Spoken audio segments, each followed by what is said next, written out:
Bom, avançando no livro de Coríntios, e hoje chegamos no capítulo 12.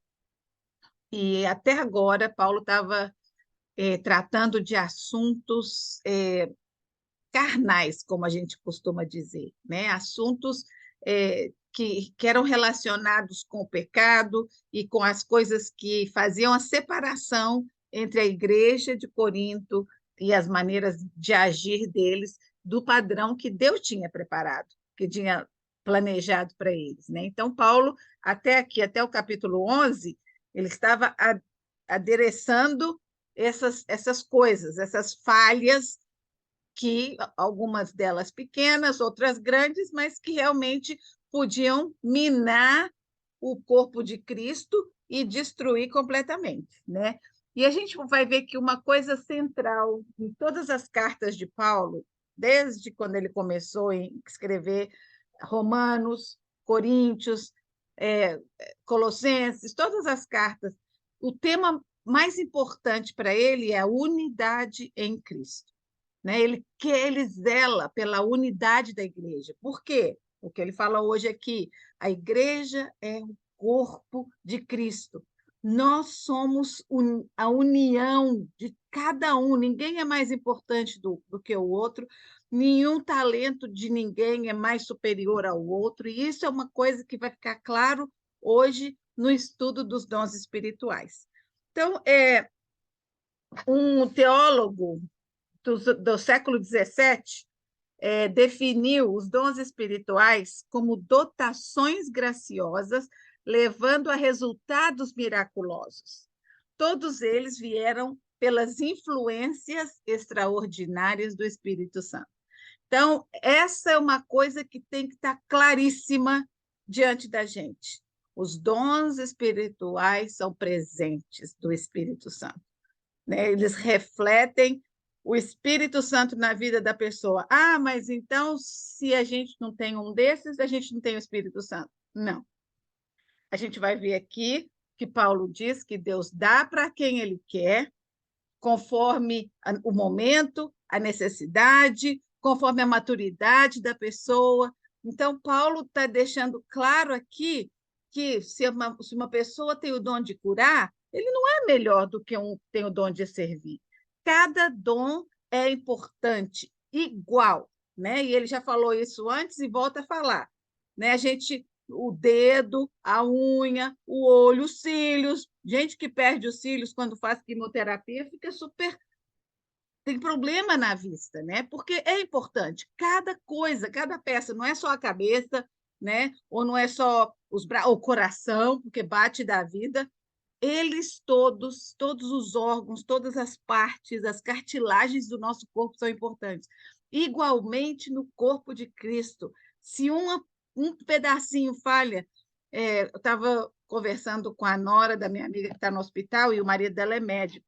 E assim, conversando um pouquinho sobre as coisas que estavam acontecendo com ela, aí ela falou, Elcio, mas o que acontece é que quando essa parte começa a falhar, aí os órgãos começam a shut down, né? A parar de funcionar, e aí a respiração atrapalha. Então, assim, é tudo conectado. Então, quando uma coisa no corpo começa a dar errado, vai afetando tudo. E é isso que Paulo está querendo dizer, tanto na parte da carnal, que existiam as coisas que eles estavam fazendo, que não era do jeito que Deus queria que eles fizessem, como na parte espiritual, que causava orgulho e divisão entre eles, né? Então, vamos começar lendo aqui, eu vou ler alguns versículos e a gente vai falar um pouquinho sobre eles. 1 Coríntios 12. Irmãos, quanto aos dons espirituais, e aí Ups, caiu a sua. Não quero que vocês sejam ignorantes. Vocês sabem que quando eram pagãos, de uma forma ou de outra, eram fortemente atraídos e levados para ídolos mudos. Por isso eu afirmo que ninguém que fala pelo Espírito de Deus diz: Jesus seja amaldiçoado. E ninguém pode dizer Jesus é o Senhor a não ser pelo Espírito. Então, se alguém fala para você que é cristão, mas não acredita em Jesus, ou fala mal de Jesus, pode duvidar, porque isso não tem nada de cristão, né? E aqui ele diz: ninguém diz que Jesus é o Senhor, o Filho de Deus, que ressuscitou dentre os mortos, se não for pelo Espírito Santo. Então, com convicção, né? Porque hoje em dia tem muita gente que fala, né, misericórdia, em nome de Jesus, mas não sabe nada de Jesus, né? Então, quando aquela convicção entra, é porque o Espírito Santo deu aquela convicção.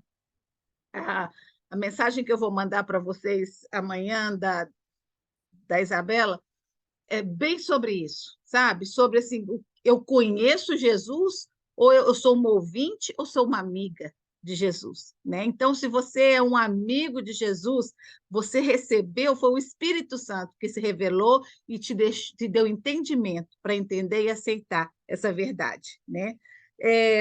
Então, Paulo, de novo, lembra nos 2 últimos capítulos, ele apela para a inteligência dos coríntios, né? Que eles se gabavam muito da sua inteligência e maturidade. Então, Paulo diz: não quero que vocês sejam ignorantes. Olha só, ele começa isso: ó, não quero que vocês sejam ignorantes.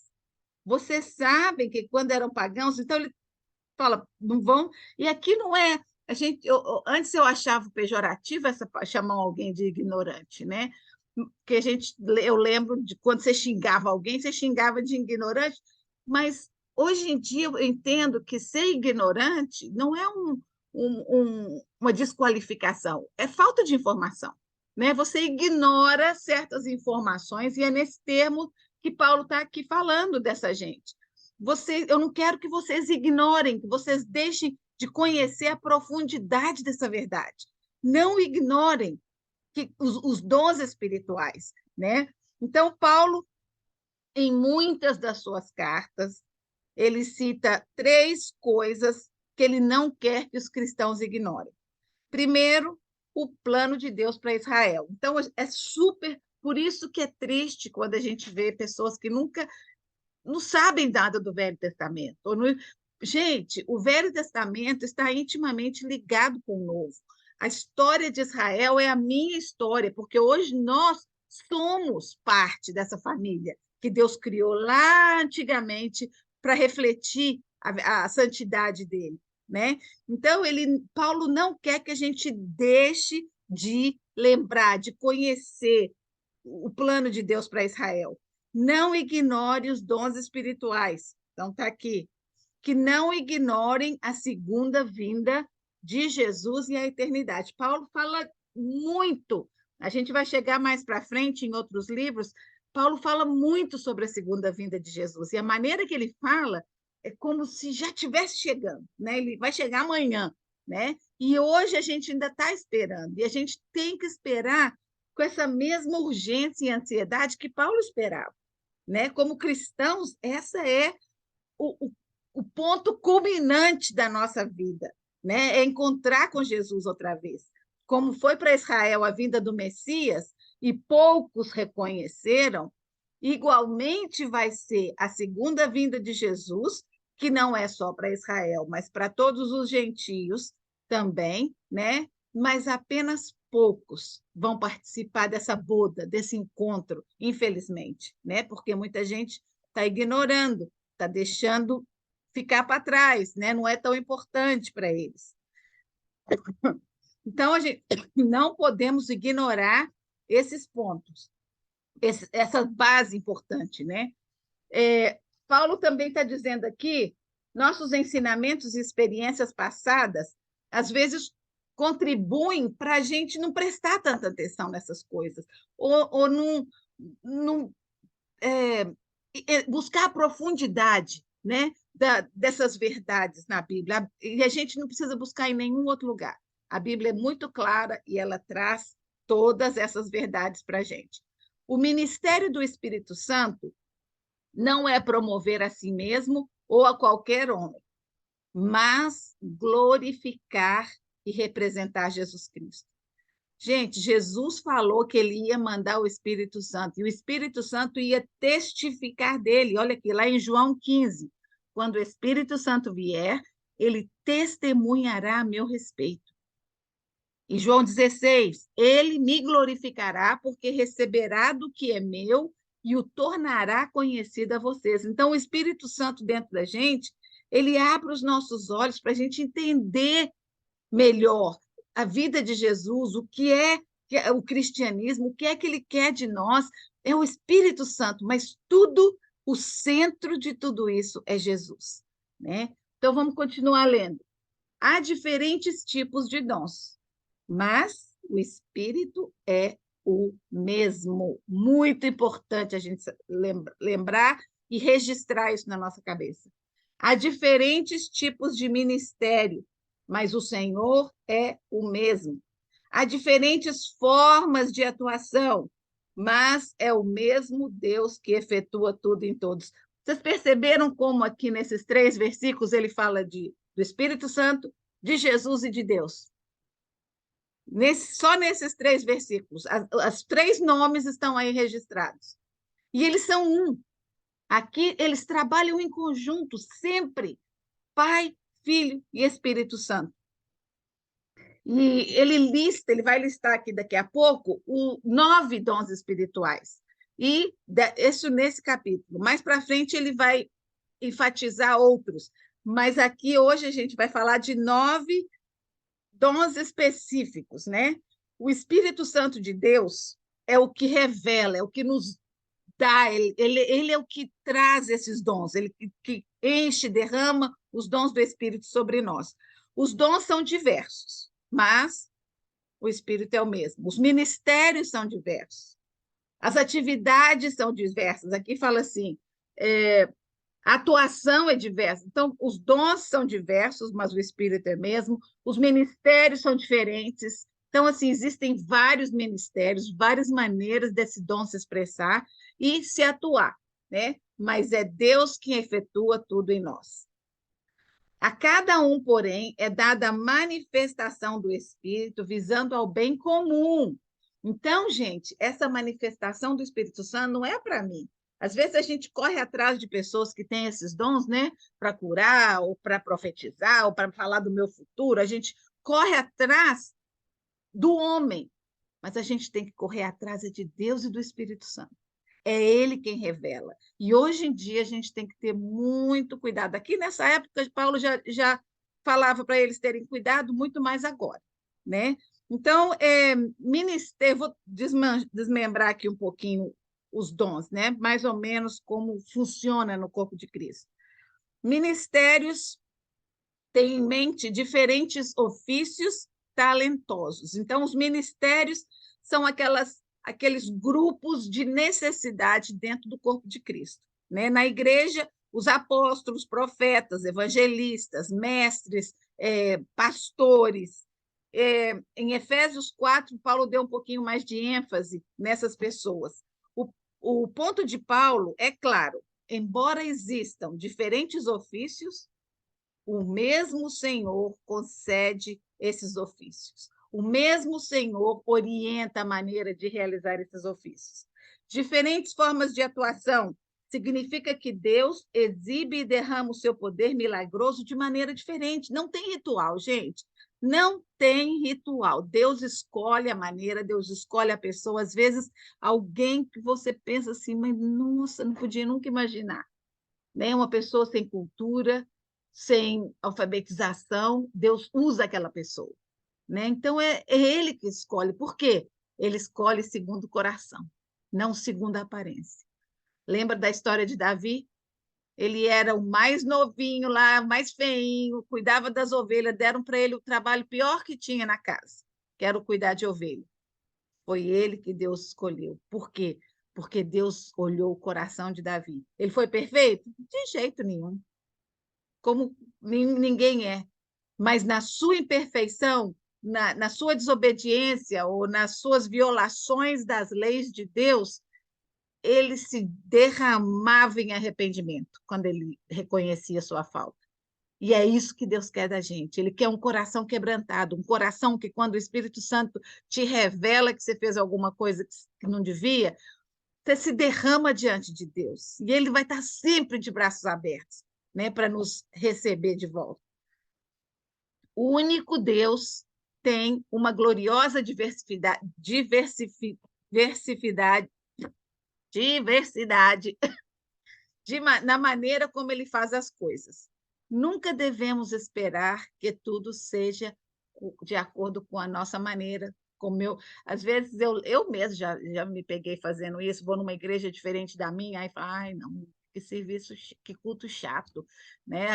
A rotina não é igual à minha, ou a gente está ficando em pé demais, ou não está ficando em pé de nada, ou a música, eu não gosto dessa música. Gente, Deus atua independente, a gente tem que lembrar, quando a gente estiver na presença dele, que é só ele que importa, né? Que a gente está ali para adorar. Então, se as maneiras forem diferentes, go with the flow, adora ao Senhor, né? Então, vamos continuar aqui no versículo 7. No 8 agora. Pelo Espírito, a um é dada a palavra de sabedoria. Olha só o primeiro aí que foi dado.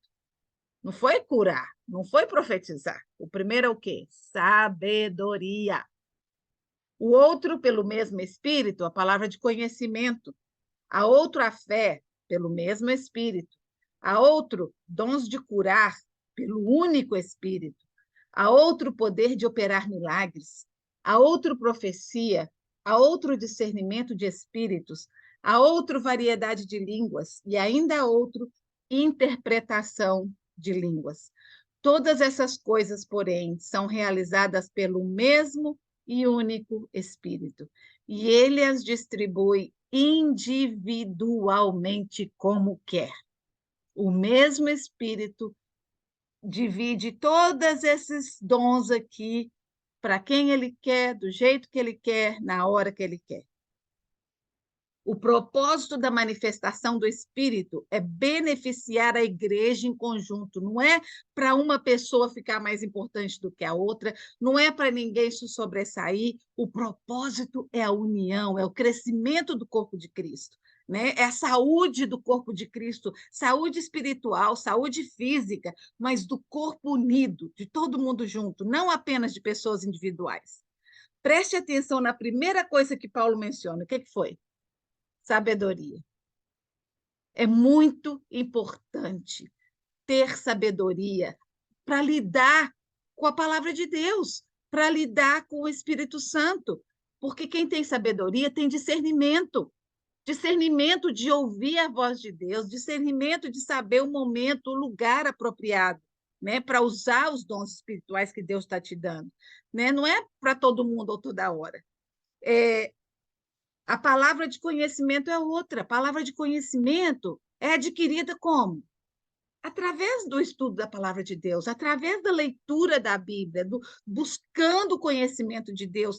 Claro, Jesus falou para os discípulos que quando eles saíssem a pregar, que o Espírito Santo ia fazer o quê? Fazê-los lembrar de tudo que Jesus tinha ensinado. Então, esse conhecimento com o Espírito Santo é perfeito, porque o conhecimento sozinho, a gente esquece às vezes. Mas quando a gente tem o conhecimento e o Espírito Santo está sobre nós, ajudando e a gente está deixando ele atuar, ele vai lembrar na hora certa, da coisa certa para a gente falar, da palavra certa, ou para calar, né? Tem às vezes que a gente tem mais é que ficar calado. Mas ele vai nos dar sabedoria para saber a maneira certa de usar. O outro que ele menciona é o dom da fé, né? O dom da fé, gente, olha só, a gente pensa assim, não, mas né, todo mundo tem que ter fé, realmente todo mundo tem que ter fé, mas existe aquela pessoa que tem uma fé tão incondicional. Eu até vou ler o que eu escrevi aqui. Embora a fé seja parte essencial da vida de todo cristão, o dom da fé é a capacidade única de confiar em Deus contra todas as circunstâncias. Imagina Pedro, quando estava naquele barco revolto, e Jesus veio andando sobre o mar, e ele foi encontrar com Jesus. A gente critica muito a Pedro, né? Que ele ficou com medo e afundou. Mas, gente, ele saiu do barco na tempestade e andou sobre as águas. Isso é fé, né? Isso é fé independente da circunstância, porque aquela circunstância ali, não sei não, né? Mesmo tendo Jesus na minha frente, os outros discípulos não tiveram coragem de sair do barco, botar o pezinho na água. Então, não vamos criticar Pedro, não, porque aquele momento ali ele mostrou uma fé muito grande, né? Jesus queria mais de Pedro, porque Jesus tinha uma missão grande para ele. Mas ele chegou lá, devagarzinho, devagarzinho, uma lição atrás da outra, ele chegou lá, né? Depois, o dom da cura. Este é o poder sobrenatural dado por Deus a quem ele escolhe, né? Esse dom da cura, toda a Bíblia tem revelado dons de cura, principalmente depois que Jesus veio, né? Ele curou, assim, quase, eu acho, né? Quase todas as pessoas que ele teve contato foram curadas. Mas a gente viu que Jesus estava mais preocupado com a cura espiritual do que com a cura física, né? Mas não é para todo mundo e não é todo mundo que tem esse dom, né? A cura depende de quem ora e de quem recebe, né? Várias vezes Jesus perguntou: "Você crê?" Teve um homem que falou: "Creio, mas me ajuda na minha falta na minha falta de entendimento e de my unbelief, né? Na minha falta de fé, me ajuda." Né? Então, eu creio, mas não creio, creio, mas não creio. Todos nós somos culpados nessa área, né? Que a gente crê, mas a gente fica, será? Né? Será? Mas a pessoa que tem o dom da cura, o dom do Espírito Santo, ela crê que Deus pode, ela crê que Deus pode além das circunstâncias, né? O poder da cura foi dado aos apóstolos e muitas vezes vemos registrados esses relatos. Muitas vezes também a cura não foi realizada. Paulo foi um. Paulo foi um que tinha um espinho na carne e ele fala que, deixa eu ver se foi nesse 2 Coríntios, ele fala que ele orou 3 vezes pedindo para Deus tirar e Deus não tirou. E isso não fez com que a fé dele fosse diminuída ou que ele desacreditasse em Deus. Deixa eu ver o que fala aqui em 2 Coríntios 7. Vai ser essa história que eu estou procurando. 7, não, 12, de 7 a 9.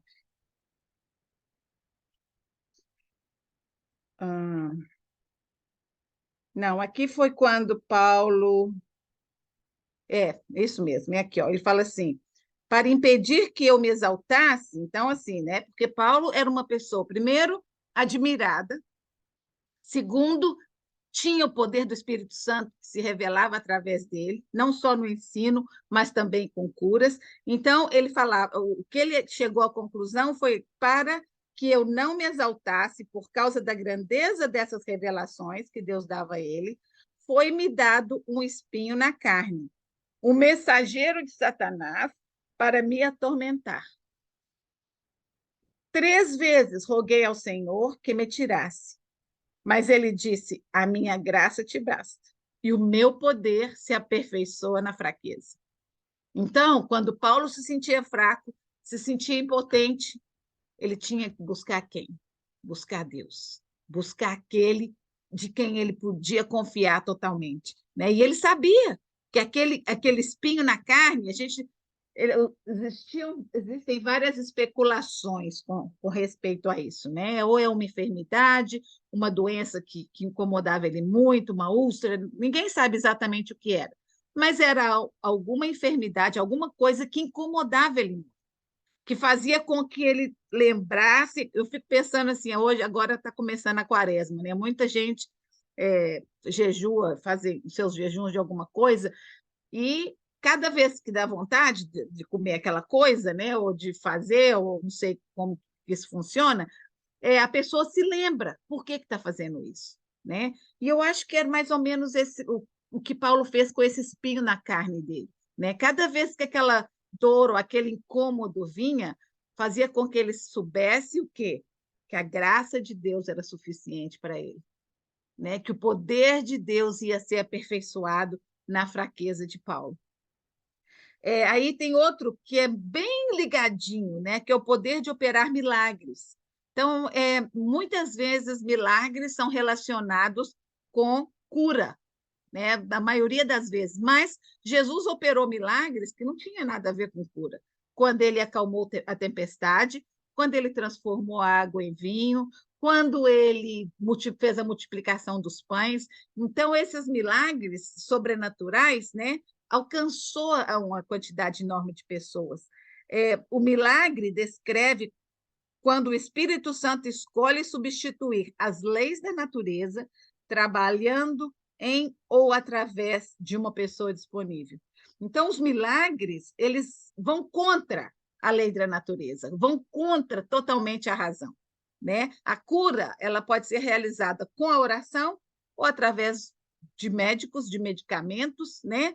Mas o milagre é totalmente sobrenatural, não tem nada humano no milagre, né? E às vezes, por isso que eu fico triste quando eu vejo as pessoas exaltando pessoas que foram usadas para fazer os milagres, né? Porque não é deles de jeito nenhum, eles foram um canal de Deus, né? A gente vai, se vocês olharem lá em Atos, a gente estudou sobre isso, né? Paulo e Silas estavam Silas ou Barnabé, numa cidade, eles oraram para um homem coxo, e quando esse homem foi curado, em Listra, ele estava em Listra, até acho que está aqui, foi, as pessoas queriam exaltar, chamaram eles de deuses, e eles falaram, não, não, não, para com isso, nós somos iguais vocês, não tem nada de especial na gente, nós somos homens iguais a cada um de vocês, né? E, então é isso que a gente tem que ter essa consciência, nós somos seres humanos normais, mas se a gente se coloca nas mãos de Deus, o Espírito Santo pode fazer grandes coisas no nosso meio. E o triste é que hoje em dia a gente quase não vê. Por quê? Porque o egocentrismo nosso tá forte. A gente, por exemplo, uma coisa linda que começou naquela universidade aqui nos Estados Unidos, esse reavivamento espiritual, né? Que Deus pode usar grandemente, mas está virando, na social media, está virando um êxtase, né? Então, assim, a gente tira de Deus aquele poder e coloca no homem, né? Então, não Deus é que faz, é Deus é que opera, é Deus. Nós somos canais, e quanto mais humilde é o canal, mais Deus vai usar, né? Quanto menos ele se exaltar, mais Deus vai usar. Aí vem as profecias. Aqui também eu mencionei a cura que Pedro realizou logo quando Jesus subiu. Um dos primeiros milagres que Pedro realizou foi de um coxo que estava de nascença, que estava sentado lá na porta do templo, né? Então, se vocês quiserem lembrar da história, está aí. Aí Paulo menciona o dom de profecia. A gente vê muito o dom de profecias no Velho Testamento, né? Por quê? Porque era a única maneira de Deus se comunicar com o povo, era através do profeta. Mas, eu estou agora lendo, né, o Levíticos, e assim, as leis e as ordenanças de um profeta, gente, era super pesado, né? Então, se aquelas pessoas escolhidas por Deus para serem profetas, eles tinham que escolher não, eles tinham que obedecer à risca a lei, né? Eu mencionei para vocês umas 2 semanas atrás, os filhos de Arão caíram fulminados. Por quê? Porque entraram lá onde não podia, desobedecendo. Então, naquela época, era assim, ou você faz ou você morre, né? Hoje em dia, a graça de Deus e a misericórdia é muito maior, ela abunda, né? Então as pessoas se aproveitam. Então a gente não pode, é muito raro a gente poder dar crédito, né? Quantas profecias saíram na época do Covid? Quantas profecias saíram na época das eleições aí no Brasil? Quantas profecias saíram sobre o fim do mundo, que vai ser daqui não sei quantos anos, e marca dia? Então, assim, fica difícil para a gente acreditar, né? Então, eu prefiro acreditar nas profecias que estão aqui na Bíblia, acreditar sabendo que eu sei que Jesus vai voltar, mas aqui a Bíblia fala, nem Jesus sabe o dia, como que o profeta vai saber?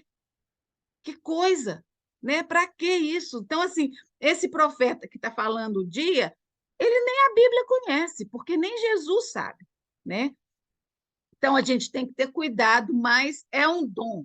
bíblico, tá? É um dom que foi usado. Eu lembro, quando eu ainda morava aí no Brasil, a igreja que eu frequentava tinha uma irmã que era realmente, ela era uma pessoa, assim, acho que se ela fosse católica, ela ia ser canonizada, porque era uma pessoa que tinha todos os dons do Espírito, né? Deus mostrou para ela quando minha mãe teve câncer. Minha mãe tinha saído do hospital com o resultado, sentou lá no último banco da igreja, ela saiu lá da frente, veio na minha mãe, orou pela minha mãe e minha mãe foi curada. Ninguém sabia. Depois eu vi muitas coisas enquanto eu estive com ela, expulsando demônios, libertando pessoas. Assim, ela era uma pessoa usada por Deus, mas sem glória nenhuma. Ela não era uma pessoa que o povo fazia fila para vir. Não, sabe? Ela era usada por Deus no momento que Deus queria usar alguém, né? Eu lembro que eu era menina ainda, uns 20, 22 anos. Ela um dia falou para mim, ela falou, Elcio, Deus vai te levar para fora daqui. Deus vai te levar para fora do Brasil. Você vai casar com um homem branco, de olho azul. Eu falei, que é isso?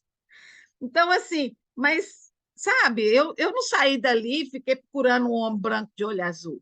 Né? Eu continuei servindo a Deus, eu gostava do louvor, mas hoje em dia eu olho para trás e falo, realmente, aquilo foi uma profecia.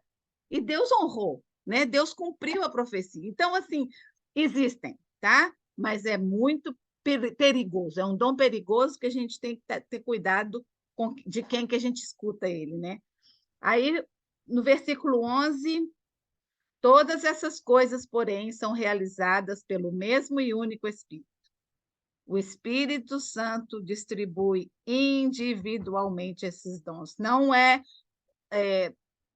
em grupo, né? É individual. Cada pessoa recebe o que o Espírito Santo quer te dar ou o que você está preparado para receber, né? Aqui está outra razão para a unidade, uma razão contra qualquer sentimento de superioridade em relação aos dons. Eu não sou melhor do que você porque eu tenho esse e você não tem. Isso não existe. Eles se complementam e cada um no corpo de Cristo deve usar o seu dom para o corpo de Cristo, né? Jesus fez uma promessa: esses sinais acompanharão aqueles que creem. E o que ele disse para os discípulos? Em meu nome expulsarão demônios, falarão em outras línguas, pegarão em serpentes e não vai morrer. Isso aconteceu com Paulo, vocês lembram? Quando ele estava na ilha de Patmos, a serpente mordeu ele, todo mundo pensou, não, vai morrer, né? Escapou do barco de prisão, vai morrer aqui por uma serpente, e não morreu, né? Se beberem veneno, não vai acontecer nada, né? Nada lhes fará mal. Imporão as mãos sobre os doentes e eles ficarão curados. Então, Jesus disse que aqueles que fossem enviados por ele teriam todos esses. Agora, quer dizer que eles são imortais? Não. Né? Quer dizer que enquanto eles estavam fazendo o ministério, enquanto Deus queria mostrar a sua glória para onde quer que eles estejam, Deus ia prover o livramento para eles. Né? Hoje em dia, a gente vê muita gente que é martirizado, que é preso, que é morto por causa do evangelho. Isso quer dizer que Deus não está honrando? Não, Deus está. Porque na morte eles estão falando mais alto do que muitos de nós com a nossa vida. Né? Então, é isso, a gente tem que entender que, às vezes, a matemática de Deus ou a razão de Deus é diferente da nossa. Né? Então, vamos continuar.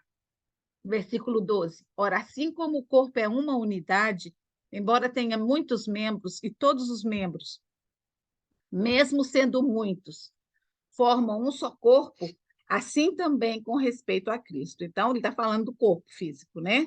Muitos membros, mas é um corpo só. Pois em um só corpo, todos nós fomos batizados em um único Espírito, quer judeus, quer gregos, quer escravos, quer livres. Então, no cristianismo, no corpo de Cristo, não existe raça de cor, não existe raça de nacionalidade. No corpo de Cristo, todos são um. E a todos nós nos foi dado beber de um único Espírito. O corpo não é feito de um só membro, mas de muitos. Se o pé disser, porque eu não sou mão, não pertenço ao corpo, nem por isso deixa de fazer parte do corpo. E se o ouvido disser, porque eu não sou olho, não pertenço ao corpo, nem por isso deixa de fazer parte do corpo. Se todo o corpo fosse olho, onde estaria a audição? Se todo o corpo fosse ouvido, onde estaria o olfato? De fato, Deus dispôs cada um dos seus membros no corpo segundo a sua vontade. Se todos fossem um só membro, onde estaria o corpo? Seria uma cabeça andando pela rua. Andando não, né? Sei lá, rolando, porque não tinha nem pé para andar. Então, todo o corpo precisa. Uma parte precisa do outro. Há muitos membros e um só corpo. O olho não pode dizer à mão, não preciso de você, nem a cabeça dizer ao pé, não preciso de vocês. Ao contrário, os membros do corpo que parecem mais fracos são indispensáveis. E os membros que pensamos ser menos honrosos, os que a gente nem vê que estão lá por dentro, tratamos com especial honra.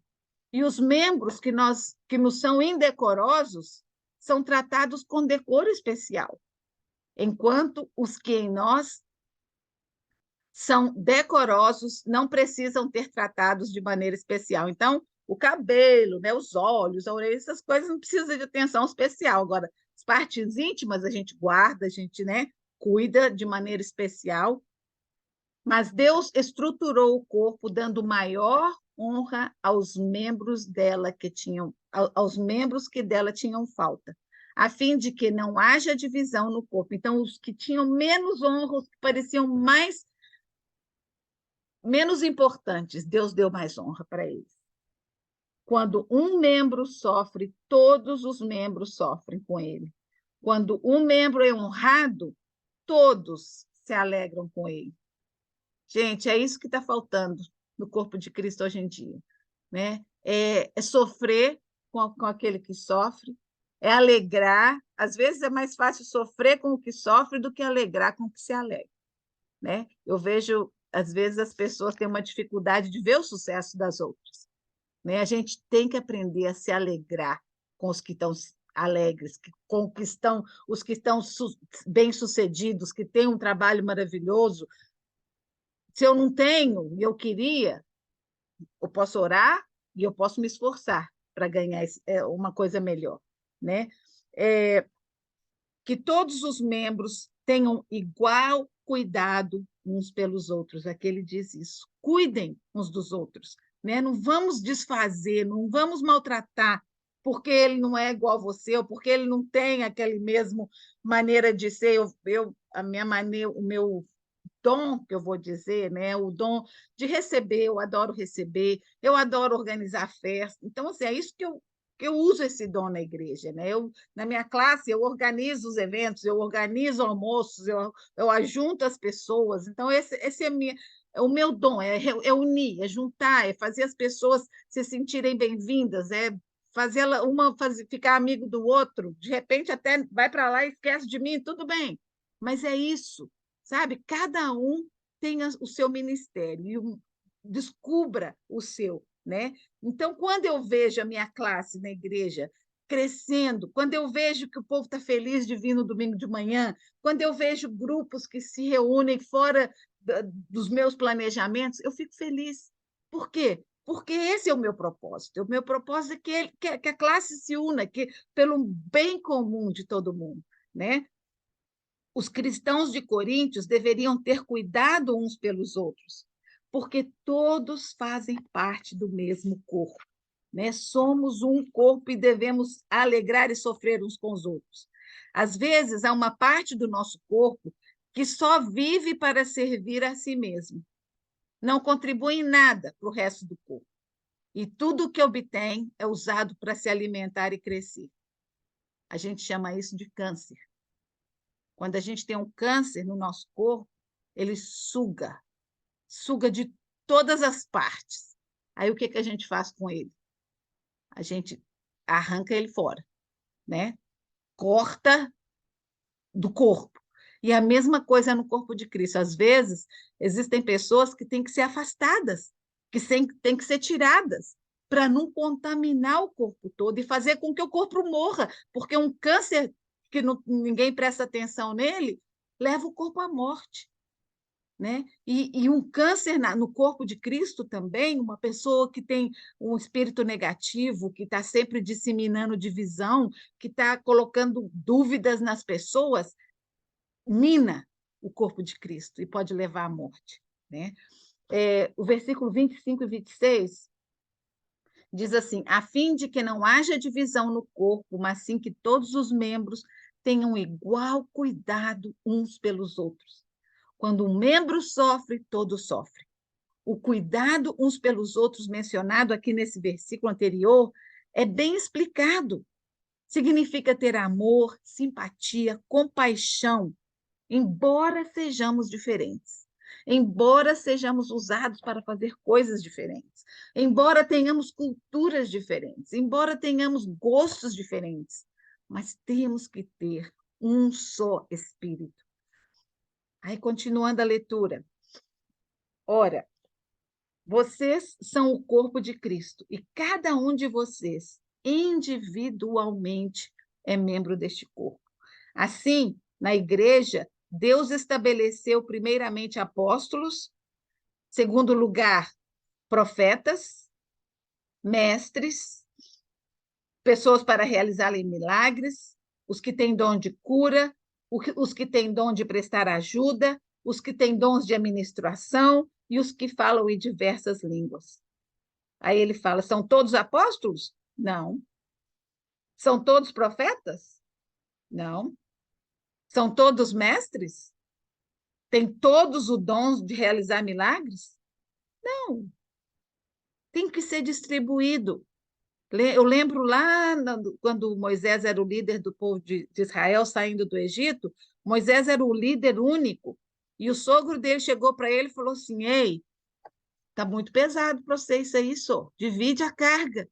Encontra homens aí que se confia para dividir esse trabalho com vocês. E Moisés escutou. Né? Então, a mesma coisa no corpo de Cristo. A gente precisa delegar funções, cada um estar no seu lugar, cada um no seu quadrado, né? Para poder fazer e realizar a função. Porque se ficar todo em cima de uma pessoa, vai ficar sobrecarregado e não vai dar conta. Esses conselhos de Paulo se aplicam também para nós, a cada um de nós cristãos agora do século XXI.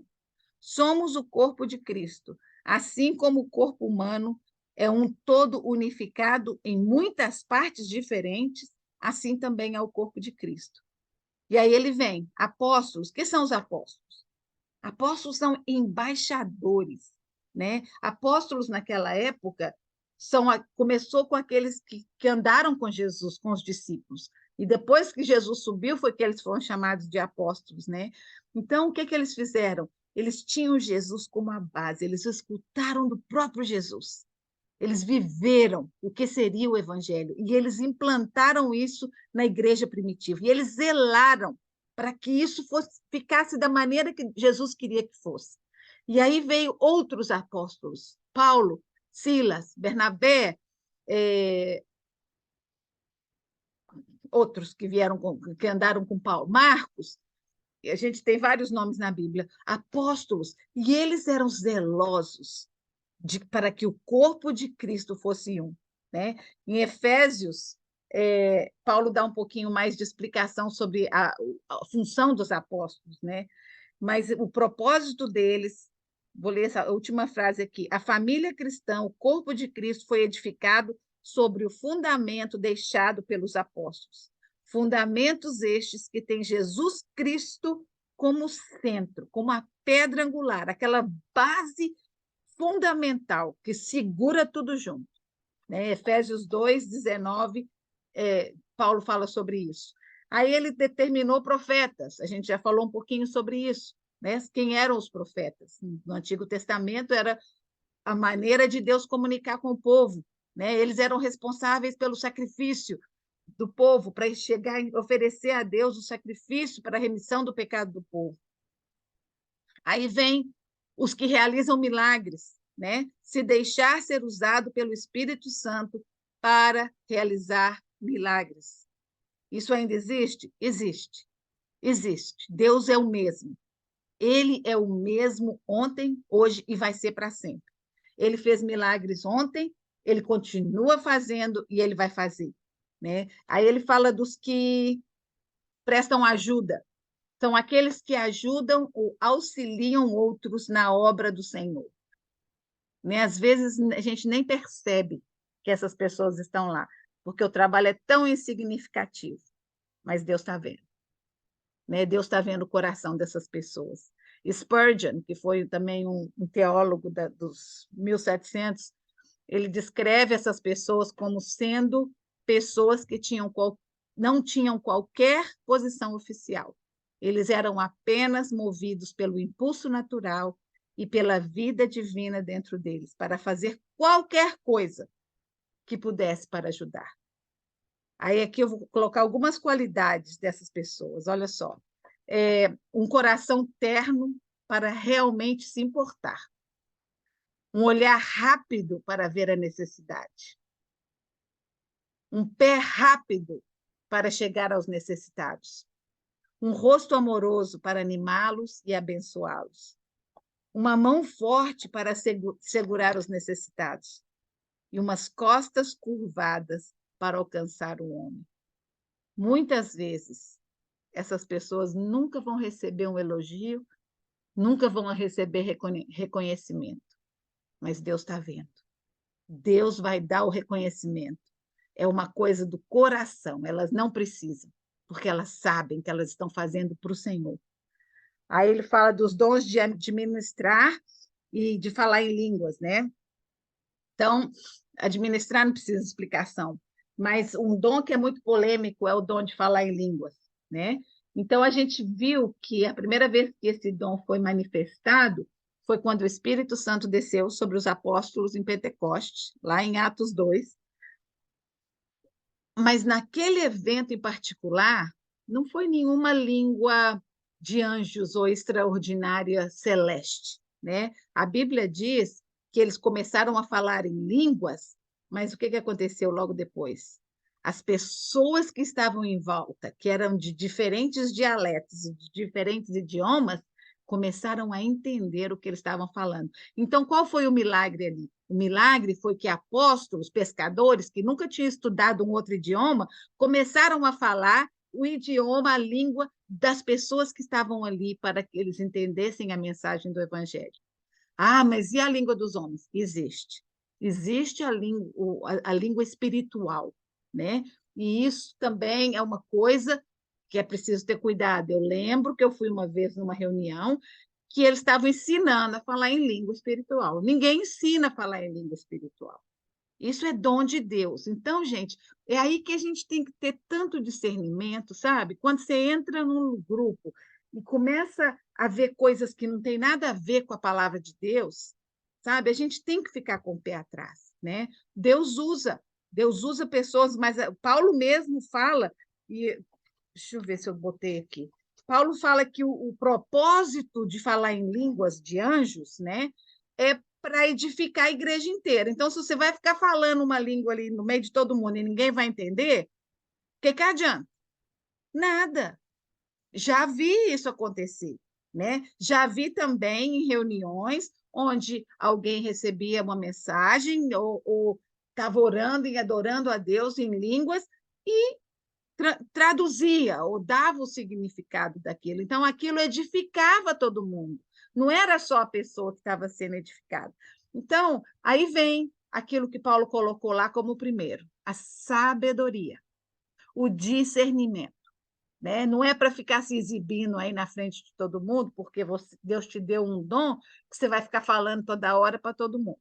Né? Na minha igreja, por exemplo, aqui em Houston, a gente não vê isso acontecer. Né? Talvez em grupos menores de reunião com pessoas que acreditam nessas manifestações, né? Mas por causa disso, então, a gente não é espiritual?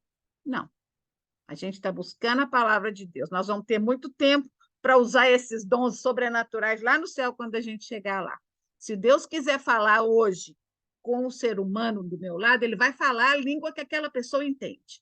Deus não vai ficar usando linguagem sobrenatural desperdiçando, né? Agora, eu estava lendo uma pessoa falando que existe aquele momento onde você está orando e às vezes você não sabe o que falar, e aí eu tenho uma amiga que ela fala isso, que ela fala assim, às vezes eu nem sei que falar, eu estou orando, e aí eu começo a falar essas coisas que às vezes eu nem entendo o que eu estou falando.